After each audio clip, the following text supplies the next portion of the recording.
First Contact's consequences. The crystalline research station orbiting Jupiter gleamed like a jewel against the gas giant's swirling storms. Dr. Amara Patel stood at the observation deck, her dark eyes fixed on the latest readings from the deep space array.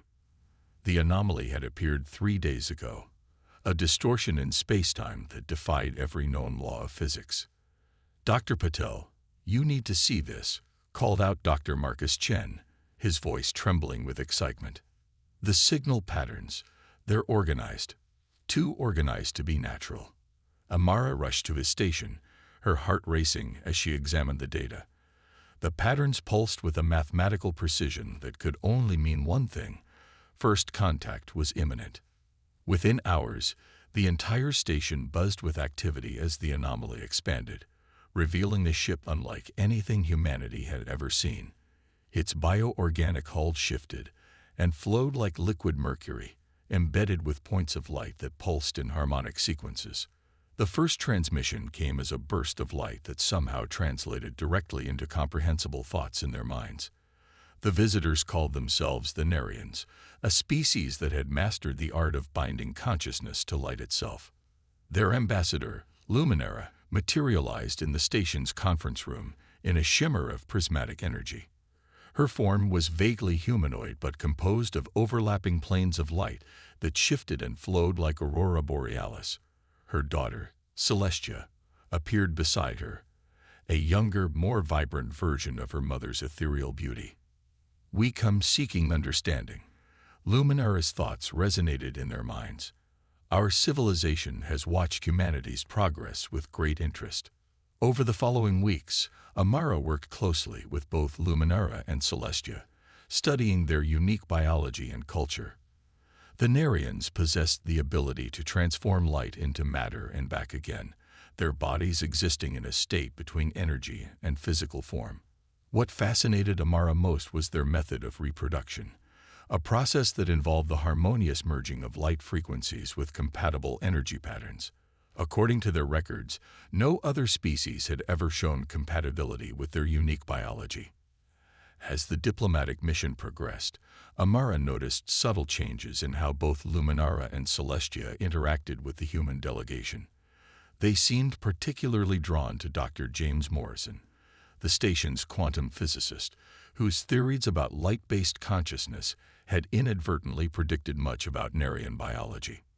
The atmosphere on the station grew charged with unspoken tension as both mother and daughter spent increasing amounts of time in James's lab, their luminous forms brightening in his presence.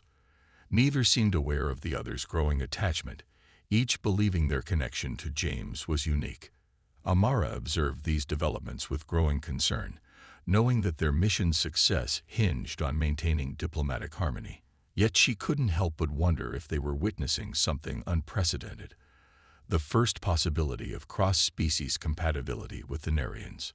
The situation reached a critical point during a joint experiment studying the quantum properties of Nerian biology. As James worked with specialized equipment to measure their light signatures, both Luminara and Celestia's forms began to pulse with unprecedented patterns. Amara's instruments detected something extraordinary. Their energy fields were synchronizing with James's human bioelectric field in ways that defied scientific explanation. The implications were staggering, suggesting possibilities that would forever change both species' understanding of life itself.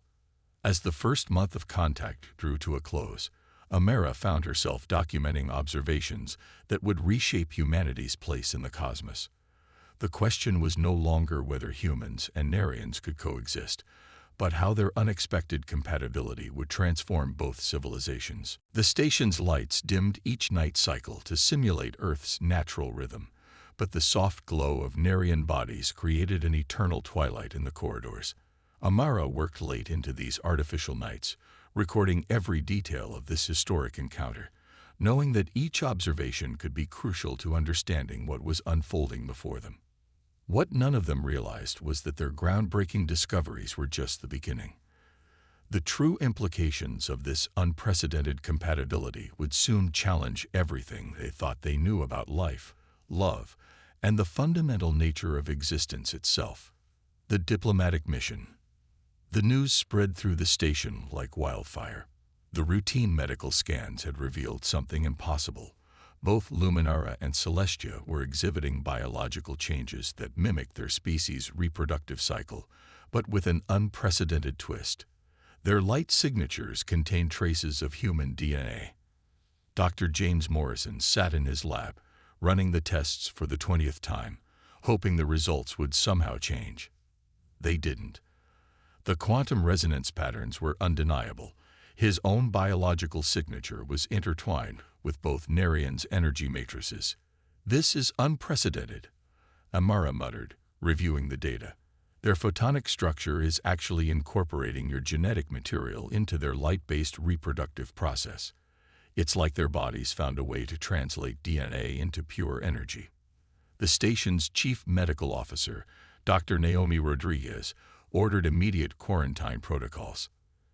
Not out of fear of contamination, but to protect all parties involved from the media frenzy this would inevitably cause. James paced in his quarters, his mind racing. He had grown close to both Luminara and Celestia over the past weeks, their intellectual discussions about quantum physics evolving into deeper connections. But he never imagined this was possible. Their species weren't even carbon-based. They were beings of pure light and energy. Luminara's form flickered with anxiety as she materialized in the medical bay. In all our history, there has never been a record of compatibility with another species. She communicated, her thoughts tinged with a mix of wonder and concern. This development will change everything. Celestia, usually vibrant and enthusiastic, had withdrawn into herself, her light dimmed to a soft glow. The revelation that her mother shared the same connection with James had shaken her deeply. "Our people value harmony above all else," she transmitted. "But how can there be harmony in this situation?" The Nerian High Council, upon receiving the news, immediately dispatched their most senior scientists to the station. The possibility of successful genetic hybridization with another species was too significant to ignore. As the station filled with more Nerian visitors, their combined light created aurora-like displays that danced across the hull. The human crew found themselves adapting to life in perpetual twilight, their circadian rhythms slowly shifting to accommodate their luminous guests. James struggled with his own emotions. Both Luminara and Celestia had touched his life in profound ways. Luminara with her deep wisdom and philosophical insights, Celestia with her boundless curiosity and fresh perspective on the universe.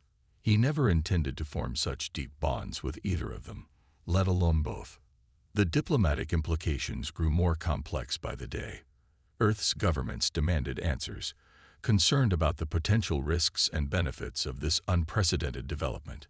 The Nerian High Council seemed equally divided, some viewing it as an opportunity for unprecedented cooperation between species, others warning of unforeseen consequences.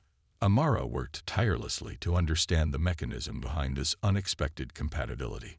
Her research suggested that James's unique brainwave patterns, combined with his work on quantum consciousness, had somehow resonated with the Nerian's natural frequency in a way that bridged the gap between matter and energy. "The implications are staggering," she explained during an emergency conference call with Earth's Scientific Council.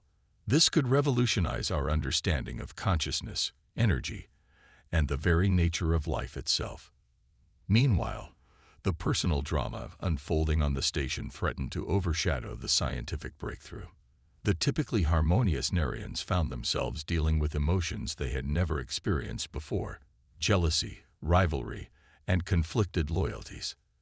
As the second month of their contact drew to a close, the station had become a pressure cooker of scientific discovery, diplomatic tension, and personal drama. The eyes of two civilizations were fixed on this unlikely trio, waiting to see how their unprecedented situation would resolve. What had begun as a straightforward diplomatic mission had evolved into something that would reshape the future of both species. The question was no longer just about scientific discovery or diplomatic relations. It had become deeply personal, challenging the boundaries of love, family, and what it meant to be human or Nerian. Cultural exchange. The station's main laboratory had been transformed into a hybrid research center, combining Earth's most advanced quantum technology with Nerian light-based instruments. Dr. Amara Patel stood before a holographic display showing the intricate dance of energy patterns within both Luminara and Celestia's developing light matrices. The fusion of human genetic material with their energy-based reproductive system is progressing steadily, she reported to the assembled team of human and Nerian scientists. But there's something else happening that we didn't anticipate. The scans revealed that the hybrid energy patterns were creating new forms of quantum entanglement, linking mother and daughter in ways that transcended normal Nerian biology. Their shared connection to James had inadvertently created a three-way quantum bridge, something unprecedented in either species' scientific records. Dr. James Morrison watched the display with a mixture of awe and concern. The past week had been particularly challenging as both Luminara and Celestia's conditions progressed. Their normally stable light forms would occasionally flicker with intense bursts of energy, creating cascading effects throughout the station's electrical systems. Their emotional states are directly affecting the stability of their energy matrices, explained Dr. Rodriguez, reviewing the latest medical data. We need to find a way to help them maintain harmony, or these fluctuations could become dangerous. The Nerian High Council had sent their most respected elder, Solaris, to help navigate this unprecedented situation. His ancient form shimmered with millennia of accumulated wisdom as he observed the developing hybrids. In all our history, Solaris transmitted, his thoughts carrying the weight of ages, we never imagined such a union was possible. These children will be bridges between matter and energy, between consciousness and light. The human crew had begun to notice strange phenomena throughout the station. Areas frequented by Luminara and Celestia would sometimes retain traces of their emotional energy, creating zones of heightened empathic resonance. Crew members passing through these areas would experience echoes of feelings not their own. James found himself increasingly attuned to both Nerian's emotional states. Their quantum entanglement had created a subtle psychic link, allowing him to sense their feelings even across the station. The experience was both intimate and overwhelming. Your consciousness is adapting to our way of being, Celestia explained during one of their daily meetings. Her form pulsed with gentle waves of blue-green light that James had come to associate with affection. You're learning to perceive reality as we do. Luminara, despite her initial reservations about the situation, had begun to see the potential for something revolutionary. Perhaps this is the universe's way of showing us a new path, she shared during a private moment with James. Our peoples were meant to evolve together. The station's archives were filled with new research papers as both human and Nerian scientists documented every aspect of this unprecedented development. Theories about consciousness, quantum biology, and the nature of life itself were being rewritten daily. Amara's team made a breakthrough when they discovered that the hybrid energy patterns were creating entirely new forms of quantum computing within the developing light matrices. The children would potentially have capabilities that neither species had imagined possible. They won't just be hybrids, Amara explained excitedly to the Joint Scientific Council. They'll be quantum beings capable of processing reality in ways we can barely comprehend. The combination of human consciousness and Nerian energy manipulation could revolutionize our understanding of the universe. As the third month approached, the station had become a symbol of possibility for both civilizations. What had started as a diplomatic incident had evolved into a testament to the adaptability and potential of both species. The personal dynamics between James, Luminara, and Celestia had also evolved. The initial tension had given way to a deeper understanding as they realized their unique situation might be the catalyst for something greater than themselves. Yet challenges remained.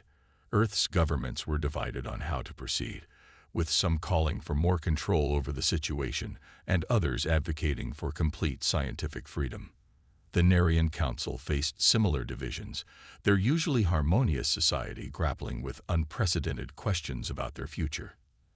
As the hybrid energy patterns continued to develop and strengthen, One thing became clear. The children would be more than just offspring of two species. They would be the first members of an entirely new form of consciousness, one that could bridge the gap between the physical and energy realms. Unforeseen developments. The first sign that something extraordinary was happening came during the station's artificial night cycle. The entire research facility was bathed in waves of prismatic light, as both Luminara and Celestia's energy matrices began pulsing in perfect synchronization. Dr. Amara Patel rushed to the monitoring station, her instruments recording unprecedented levels of quantum activity. The hybrid energy patterns within both Narians had begun to resonate at frequencies that threatened to overwhelm the station's sensors. Their light signatures are harmonizing, she announced to the emergency response team. It's as if their quantum entanglement is reaching some kind of crescendo. James Morrison felt the change through their psychic link. His consciousness flooded with a kaleidoscope of emotions and sensations that weren't his own. The connection that had been growing between them over the past months had suddenly intensified beyond anything they had experienced before. The children, Luminara transmitted, her form blazing with brilliant light. They're communicating with each other across the quantum barrier. They're aware of each other. The revelation stunned both human and Narian scientists. The hybrid offspring, still in their energy matter gestational state, had developed a level of consciousness far earlier than either species typically exhibited. Their shared genetic heritage had created something entirely unexpected. Dr. Rodriguez's medical scans revealed that the hybrid energy patterns were not just growing. They were actively reshaping the quantum structure of reality around them. They're creating their own pocket of space-time, she explained, her voice filled with wonder. It's like they exist partially outside our normal dimensional constraints. The Narian elder Solaris called an emergency session of both human and Narian leadership. His ancient form rippled with concern as he shared his insights. These children will be more than we imagined. They will be beings who exist simultaneously in multiple states of reality. Energy, matter, and something else entirely. The station's power systems struggled to cope with the increasing quantum fluctuations. Engineers worked around the clock to reinforce the containment fields, but it was becoming clear that traditional technology might not be sufficient to handle what was emerging. James found himself at the center of it all, his unique connection to both Luminara and Celestia, making him the only one who could fully perceive what was happening. Through their shared consciousness, he caught glimpses of what their children might become, beings of pure quantum potential, capable of manipulating the very fabric of reality. They're showing us the next step in evolution, he explained during a briefing with Earth's Scientific Council. The merger of our species isn't just creating hybrids, it's opening the door to an entirely new form of existence. Amara's research team made another startling discovery. The quantum fields generated by the developing hybrid consciousness were beginning to affect the human crew members who spent the most time around them. Subtle changes in brainwave patterns suggested that prolonged exposure to these fields might be gradually altering human perception and consciousness. We're all being changed by this, Amara reported. The presence of these hybrid beings is slowly reshaping our understanding of reality itself. It's as if they're teaching us to see the universe as they do. The Narian High Council, monitoring the situation closely, sent additional specialists to help manage the unprecedented developments. Their arrival added new layers of complexity to the already charged atmosphere on the station. Luminara and Celestia, despite the intense physical and psychological demands of their condition, had found a new equilibrium in their relationship. Their shared experience had transformed their initial rivalry into a deep bond, their consciousness linked not just through their connection to James, but through their children's emerging awareness. We are becoming something new, Celestia transmitted during a quiet moment. Not just our children, but all of us. This is changing everything we thought we knew about ourselves. As the fourth month of this extraordinary journey approached, the station had become more than just a scientific outpost. It was now an incubator for a new form of life, a place where the boundaries between species, between matter and energy, between consciousness and reality itself, were being rewritten. Yet with these incredible developments came new concerns. The power required to maintain stable conditions for the hybrid gestation was pushing the station's systems to their limits, and there were growing questions about what would happen when the children finally emerged into full consciousness. Would human society be ready for beings that challenged their fundamental understanding of reality? Would the Nerian civilization be able to adapt to offspring that defied their traditional concepts of existence? A new chapter. The moment of emergence began with a cascade of light that rippled through every level of the research station.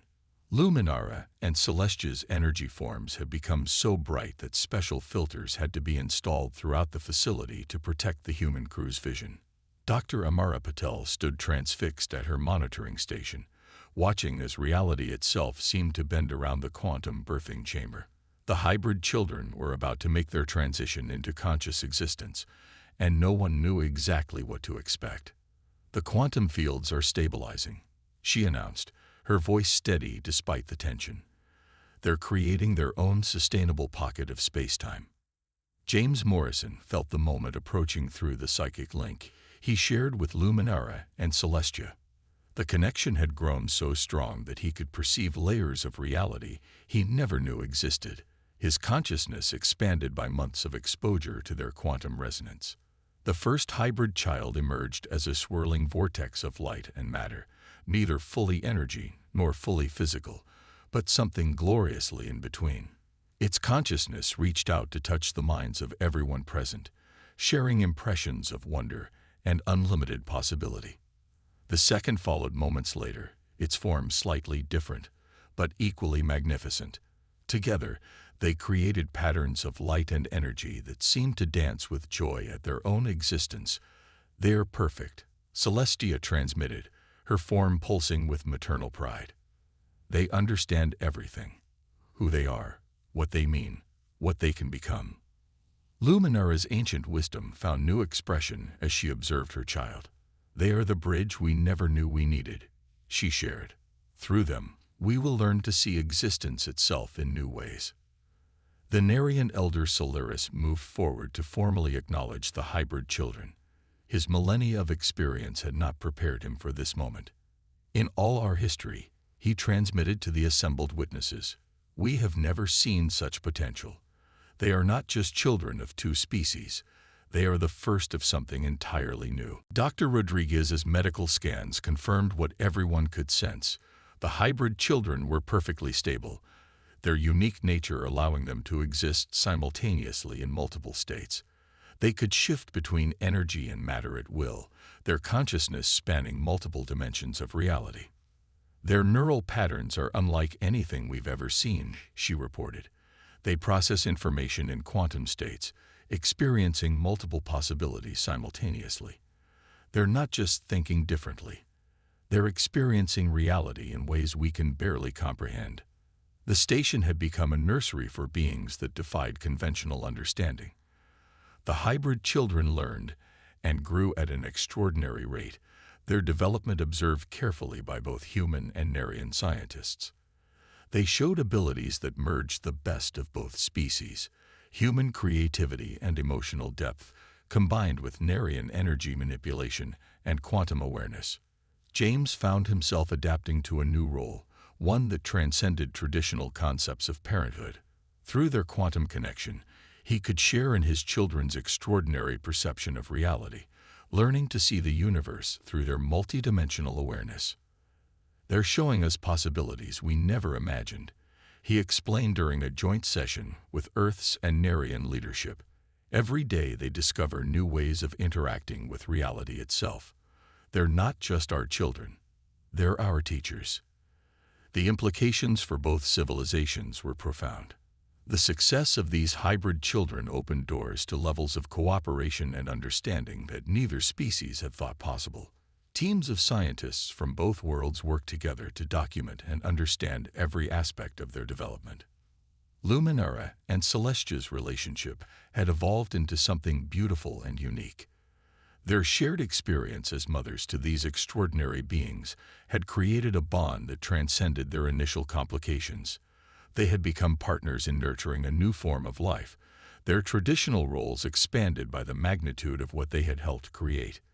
"We are all changed by this," Celestia transmitted during a quiet family moment. "Not just us, but everyone who comes to understand what these children represent. They are proof that the universe has more possibilities than we ever dreamed." As the first year of the hybrid children's existence drew to a close, the research station had become a symbol of hope and potential for both civilizations.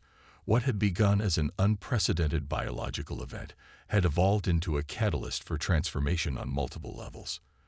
The children themselves continued to grow and develop in ways that amazed both species. They showed an innate ability to bridge different forms of existence, teaching both humans and Narians new ways of perceiving and interacting with the universe. The story of Luminara, Celestia, and James had become legend in both civilizations, not just for the unprecedented nature of their connection, but for the courage they showed in embracing something so far beyond traditional understanding. Their family unit, though unconventional by any standard, had become a model for the kind of cooperation and adaptation that would define the future relationship between their species. As both civilizations looked toward the future, one thing became clear: the emergence of these hybrid children was just the beginning. They represented not just a new form of life, but a new chapter in the story of consciousness itself, one that promised to reshape the very nature of existence for generations to come.